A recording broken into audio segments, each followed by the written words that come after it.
It's time for the consumer game. One other thing you've got to understand is that you control the customer from the minute he walks in the door till the second he walks out and has signed a contract and taken the car. The minute that person walks into the showroom floor, you grab him by the elbow, you walk him over to the car. You don't let him loose. Person says to you, "What's that muffler like?" "What's that muffler like? Are you kidding? Come here. Come here. Get under there.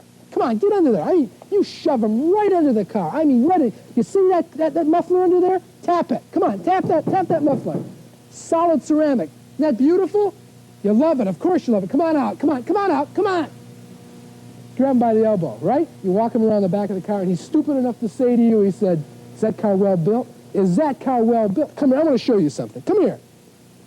Come in there. Come on. Come on. Jump right in. Come on. I'll show you how well built it is. Jump in. Come on. Jump right in. Get in that car. Come on. I want you to get right in. Come on. Jump. Higher. Get up there. Come on. Higher. Is that car well built? Of course it is. Come on out. Come on. Let's walk right over here to the closing room and sell this car, right? Now, the interesting thing about control is you can do that under any circumstance. But remember, if you can't control the customer, you're never going to sell any cars. You might get lucky. You might get a lay down. Someone might with a title card in their pocket and say, "Sell me a car, baby, I'm dead." But you're not going to sell a lot of cars. And that's the name of the game.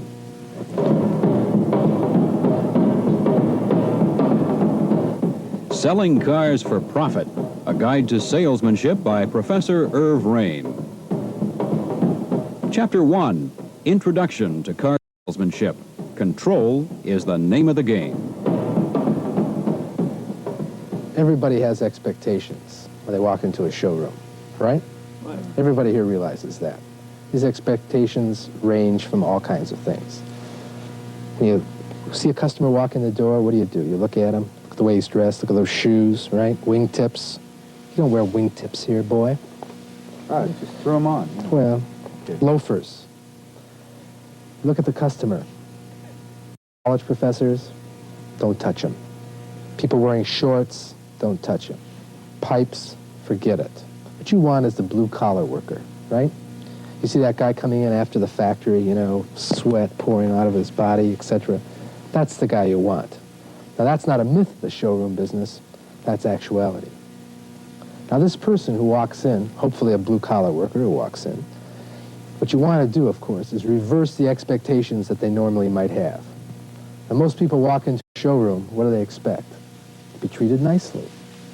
How are you? What have you been looking at, sir? What a nice day. That's what everybody's been telling them. 25 people have been telling them that. What you want to do is control that customer. So when he walks in, what do? You say, "What do you want?" "I want a car." Of course you want a car, stupid. Large or small? Small. Red or blue? Light blue if you have it. Automatic transmission, power? Yeah. Power brakes? Right. Vinyl roof? Good. I've got it. Come here. Grab the guy like this. You grab him. Come here. Sit down. Is that your car out there? That white piece of junk? How much you want for that car? $3,000. $100? Oh, forget it. $200? Forget $300? Forget it. $400? Let's talk about $1,500. $500? $1,500. $600? $900. Sign. All right. How much money you got? About $50. $50? You come into a showroom buying a $5,000 car and you give me $50. Come on, you got more than that. How much you got there? 100 Come on, and a half. Come on. How much? You got 200? All right. I'll take it. That's what I Hold figured. it. I'll get you Coke. Okay. Now you've got a problem. Sold a man a car of unknown origin. Doesn't really make a difference what it is. He'll find out when he gets it delivered. But the real problem is this. You've given him $900 for a car.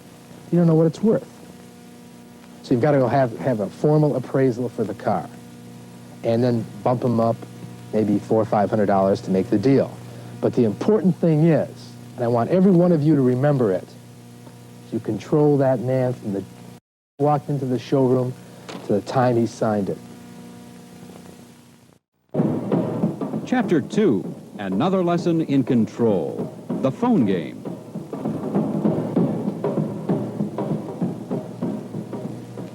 Now, another thing you have to understand about control is that what you've got working for you is the customer. The customer is so greedy that you can do just about anything you want to him. Let me give you an example. The game. Now, for a very strange reason, people will call you on the phone. Now, I wouldn't order a bag of groceries on the phone, but people will call you on the phone and ask you about a $6,000 car, how much it's going to cost. There's a number of ways to handle this. Phone rings, right? It's a salesman, right? It's a salesman.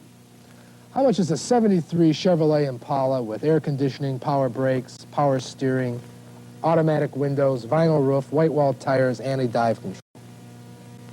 Oh, that will cost you $1,850. $1,850? Everybody else wants $3,600. Why are you so cheap? Why are we so cheap? We're a volume dealer here. We can sell cars at anything we want. We undersell these people by $1,800, $1,900. What's your name? My name is Jones. Jones. Come in and ask for me. 5 minutes later. I don't care where the guy lives. Deerfield, Barrington Hills, Beverly, Rossmore. I don't care where the person lives. You'll see this person desperately wending his way through the crowd in the showroom, come up to you, now screaming up to you and say, "Are you Jones? Are you Jones?" "Yes, yes."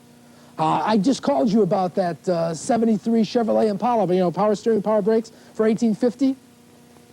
Now, you got a problem, right? You got a big problem. You got to handle this person. Thing you do, one obvious way to handle it is simply say, "I sold it."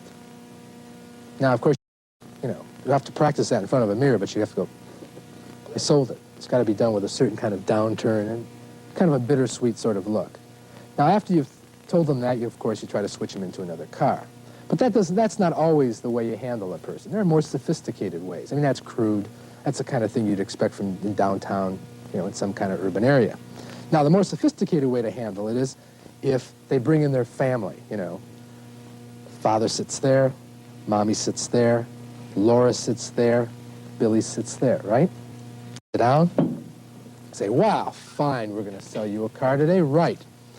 Fill it all out, put down $3,650 and hand it to the father, right? Now, he looks at that $3,650 and he screams, "I thought it was $1,850. Now, at this point, here's where the strategy comes in. You don't look at him and argue. Instead, you look at Billy and Laura with a look of, I mean, this is your father? Then you slowly look at the wife and like, how long have you been married to this guy? I mean, you don't say that, of course, but you look like that. Then slowly, the children and the wife, as if orchestrated, will turn to this poor slob and look at him like, "You got us all the way down from Deerfield for a car for $1,850 that sells for $3,600? And he'll say, "Well, of course you're right," and sign it away. Now, let's say he doesn't bring his family. Let's say you can't use the sold thing because it's too crude. You've got to go with something more sophisticated. Well, he's seated across from you. You fill it all out. You put down $1,850. Beautiful. $1,850. You turn to him and say, "Now you sign, Mr. Smith." And just as he says, "Fine," you say, "You don't have children, do you?" "No." "Kid? Yeah, I've got a couple kids." "Oh, what's their name?" "Alice and Patty." "Well, I'm sorry. I can't sell." "Why? Why?" At this point, you look at him very pitifully and say, "That car's a death trap. Let me show you. Come here." Take him by the elbow, walk him over here. "See this car? $1,850. But you want to know something? Has no frame. That's an illusion. It's bolted right to the Afghanistan there. And when the esophagus comes up, anything that hits you, splat all over the highway. Alice Billy, I don't care what your kids' names are. They ended up in the morgue. I don't want to frighten you, but that's where they end up, all over the highway. Now, for a few $100s more, I can sell you this car over here, which has a bolted-on...